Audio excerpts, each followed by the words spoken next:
Aujourd'hui, on a le même message que les enfants tout à l'heure au début du culte. J'ai dit également que ce dimanche, en fait, est un dimanche, le dernier dimanche de l'année liturgique. Voilà. On a l'année liturgique, en fait, pour but de l'éducation chrétienne. Zay moa no antony mahatonga antsika manao année liturgique io, tsy parazarana hoe zavatra comme ça, fa on a une éducation et on a besoin de cette éducation en tant que chrétien, en tant que croyant, pour que chacun d'entre nous soit vraiment fidèle. Zay moa no ilazana antsika.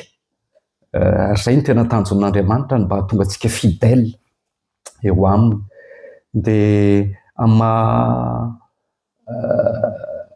dernier dimanche de l'année liturgique, donc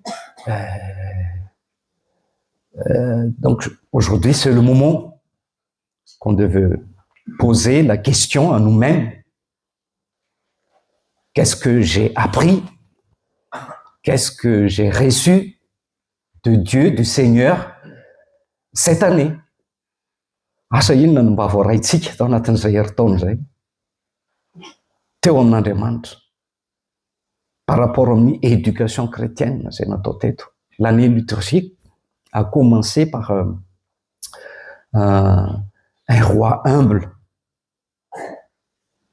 Jésus qui est venu humblement à la crèche. Zay moa no mahatonga ny année liturgique dia manomboka avant Advento sy ny Noël.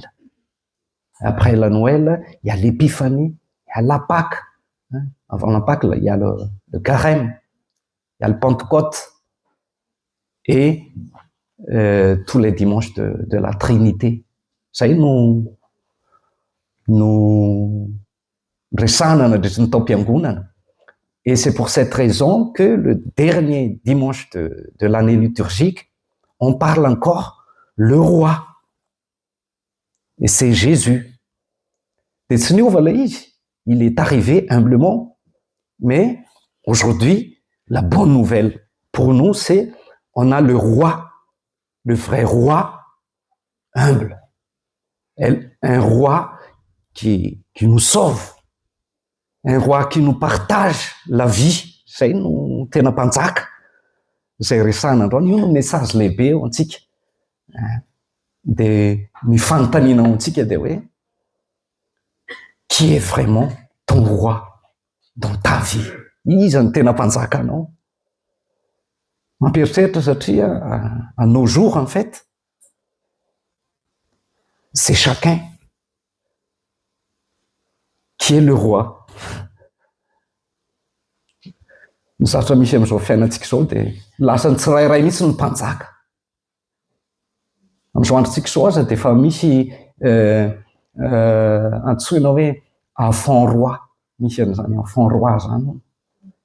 Satria na mikizy ara zany dia efa misy efa roi ny tenany. Ny anton'izay matoa misy ny enfant roi dia ny parent, ny ray aman-dreny no mety mitaiza azy ho mpanjaka. Dia manao izay tiany, zany ny tontolo misy antsika mandrakity androany. Rehefa nanao préparation an'ity toriteny ity dia je me souviens quelques rois qui est vraiment puissant et vraiment dirigeant, on dirait des rois plus forts de tout le temps. Dia misy vitsivitsy eo tsaroko.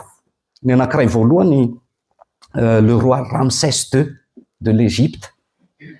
Tamin'ny tantaran'izao tontolo izao, zany mpanjaka Ramsès II zany, anisan'ny tena mpanjaka puissant, ary nanana ny fahefany. Il était dans son trône pendant 60 ans, plus de 60 ans, Ramsès II. Matanjaka zany. Pourtant, à la fin de son royaume, ravy izy ary lasa tsinotsinona.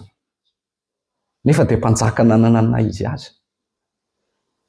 Je me souviens aussi un roi de Grec qui s'appelle Alexandre le Grand, 4e siècle avant Jésus. Zany Alexandre le Grand zany anisan'ny mpanjaka ngeza indrindra tamin'ny tantaran'izao tontolo zao. Satria il a conçu manomboka aty amin'ny grec jusqu'à ny Inde, lasa ny Alexandre daholo, il a eu même pas 33 ans à l'époque, tamin'izany fotoana zany.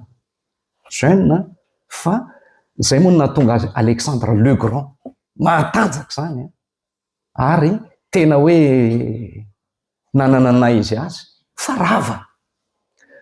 Vao vita ny royaume na ny fanjakana, ny regnany, de lasa nipotipotika ny zarazara be ny fanjakana greka tamin'izany.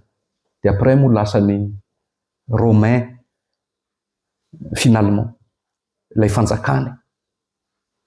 Entin'ny ilazany zany fa misy ny mpanjaka matanjaka fa rava foana. Ny troisième roi de tout le temps de Louis XIV, teto France zany. Il s'appelle aussi roi soleil, zany moa ny Louis XIV. Ary Louis XIV tsy teto France ihany, fa tena presque ity Europe manontolo ity. Zay no tena nampatanjaka ny Louis XIV tamin'izany fotoana zany. Mais à la fin de son royaume, il a écrit dans un livre. Zao no teniny, il écrivait, Louis XIV, j'ai beaucoup aimé la guerre, mais cela fut ma plus grande erreur. Satria mpanjaka tena niady zany, ary tsy nafantatra azy raha mbola izao tontolo zao tamin'izany fotoana zany. Tiako niady ozy izy fa ohatra ny tsapako hoe erreur le izy satria ny olona ny mpanjaka zay mieritreritra ny tena manana maha izy azy, resy ihany. Ary mety lavo ihany. Reo zany no mba zaraiko aminareo satria tsaroko hoe nisy an'izany tantara zany teto amin'izao tontolo zao. De donc même Ramsès na Alexandre na Louis XIV, trois rois puissants, trois règnes impressionnants, mais trois règnes limités, fragiles et passagers. Zany no toetry ny mpanjaka eto an-tany. De io le nilazaiko teo hoe à nos jours, c'est nous-mêmes et notre roi. Teo mpanjaka daholo ny olona zao. Ary raha vao tsy nieritreriny no tanteraka dia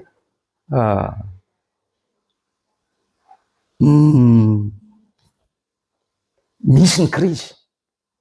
Ary samy maneho an'izay règne an'izay any amin'ny coin misy azy daholo ny olona. Teo mpanjaka ny olona. Ny zavatra hitaizan'izao tontolo zao antsika eto moa dia zay. Il y a aussi notre roi dans ce monde, l'argent, le pouvoir. Zany no zavatra manahirana ny olona amin'izao. Lasa mpanjaka antsika ny vola, ny fahefana. Raha vao totoina ny fahefana dia marary daholo ary tena mihetsika maneho ny maha izy azy ny olona ankehitriny. Dia androany ny tompo miantsontsika ry havana amin'ireo texte telo izay nomeny antsika. Satria ny quatrième roi ihany koa de tout le temps dia ny mpanjaka David. Io koa tena guerrier, zay tena nalaza.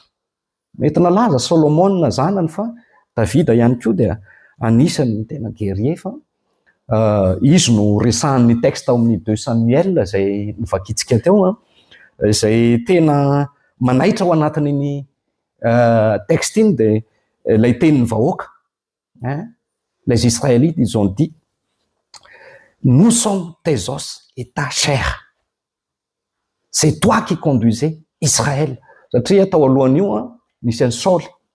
Dia tamin'ny fanjakan'i Saul zany tena hoe mpanjaka tsy refesy mandidy, mpanjaka manjakazaka, mpanjaka méchant.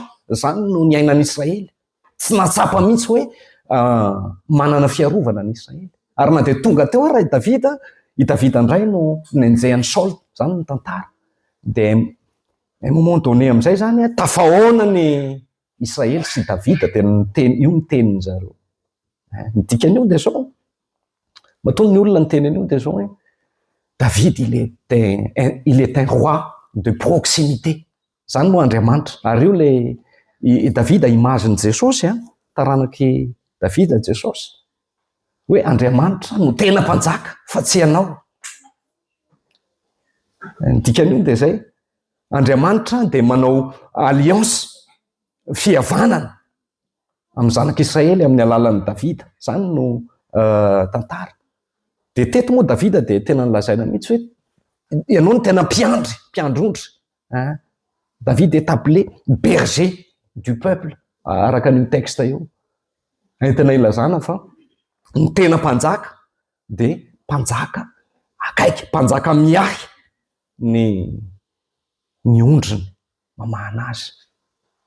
Ny texte anankiray faharoa amin'ny Kolosianina koa dia mbola mitovitovy amin'izay ihany. Paul moa no miteny eo ary ny zavatra lazain'ny Paul io, Paul il nous présente Jésus comme le vrai roi. Be dia be ny zavatra lazain'ny Paul eo amin'ny texte io, Jesosy no endrik'Andriamanitra, Christ est l'image de Dieu invisible. Zany no lazain'ny Jesosy, Paul amin'ny mahakasika an'i Jesosy, il est le premier-né de toute la création. Zany no lazain'ny Paul. Tout a été créé par Jésus. Zany no lazain'ny Paul amin'ny texteny Colossiens. Jésus est la tête du corps qui est l'église. Resantsika vao tsy ela hoe Jesosy no loha ary ny fiangonana ny vatatena. Ary mbola amafisiny Paul io koa hoe Jésus il a réconcilié toutes choses par le sang, par son sang dans la croix. Zany no image, zany no hira irain'ny Paul amin'ity Korintiana ity. Entina mafisana hoe na inona no lazaintsika eto amin'ny mahampanotantsika satria ny zavatra very rehefa mpanotantsika dia io endrik'Andriamanitra io. Very ny réconciliation, ny alliance. On a tout perdu pour nos péchés. Dia Jesosy no restauré amin'izay. Zay no ambaran'ny Paul tany amin'ny kristianina tany Kolosia tamin'izany fotoana izany. Be dia be ny zavatra eritreretin'ny olona ataon'olona ho mpanjaka eto amin'ity tany ity, dia zay no tiany Paul tenenina amin'io hoe non, ny zavatra rehetra eritreretintsika ho mpanjaka eto ambonin'izao tontolo izao io, Jesosy daholo ny havian'izy io. Zay no mahatonga hoe tout a été créé par Jésus et pour Jésus. Zay no texte ao anatin'ilay Colossiens. Entina ilaza hoe tsy misy mpanjaka azo ianteherana ankoatr'i Jesosy. Dia verina foana ny fanontaniza ny mpanjaka anao amin'izao farany taom-piangonana izao. Na voaray an'izay mpanjaka nanely tena tonga ho anao izay ve ianao sa mbola manana mpanjaka hafa na mametraka ny tenanao anjaka amin'ity tany ity. Dia zay ny texte fahatelo dia ça parle aussi d'un roi, mais un roi crucifié. Zay moa no sary hitantsika eo. Par contre, c'est un roi qui sauve. Un roi qui donne la vie éternelle, le paradis. Zay no sarisary hitantsika eto amin'io brigand anankiray na jiolahy zay teo kavanan'i Jesosy moa no tena ny antefan'ny resany. Oui, au dernier moment de son ministère, sur la croix, Jésus, il montre toujours qu'il est un roi qui sauve. Dia ny zavatra tena manaitra amin'izy ity dia mahita an'ilay brigand, ilay jiolahy teo tsika. Ary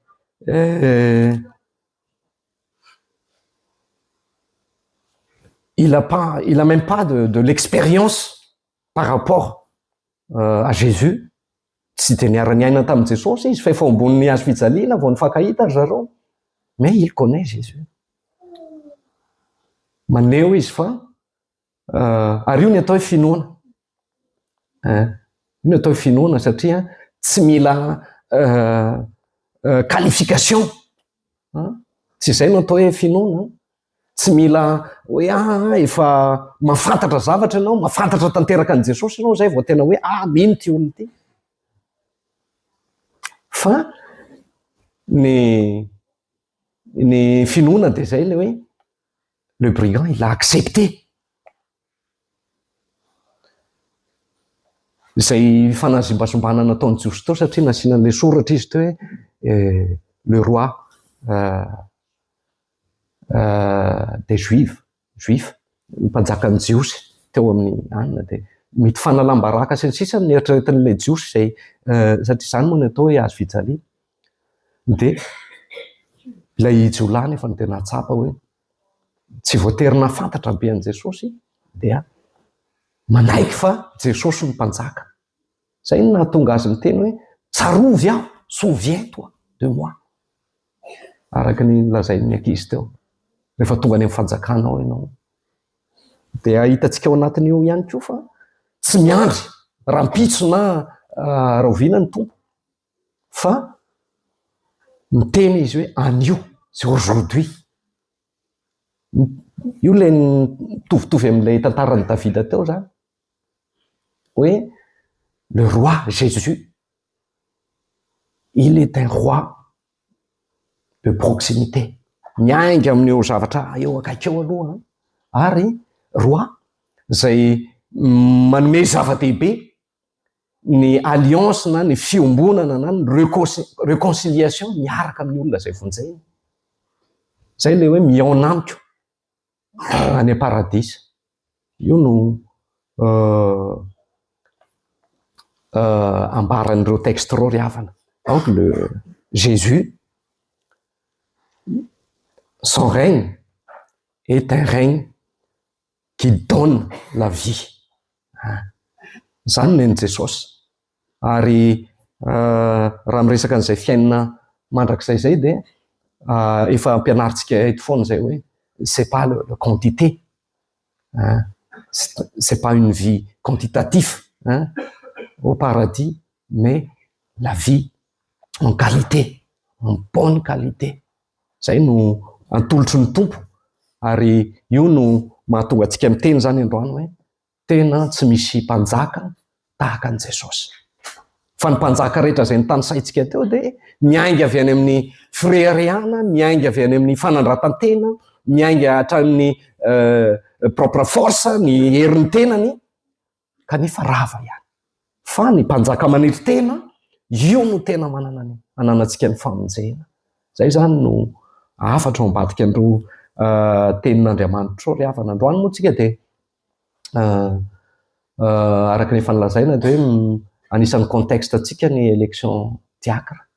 Dia mety misy ifandraisany ihany izy io amin'izay ho ataontsika androany satria ny atao hoe diacre, les diacres en fait sont des témoins d'un royaume. Zay no anisan'ny vocation voalohan'ireo diacre, hijoro vavolombelona ny ho fanjakana io, et c'est Jésus qui est le roi dans ce royaume. Ary témoin-io ny diacre.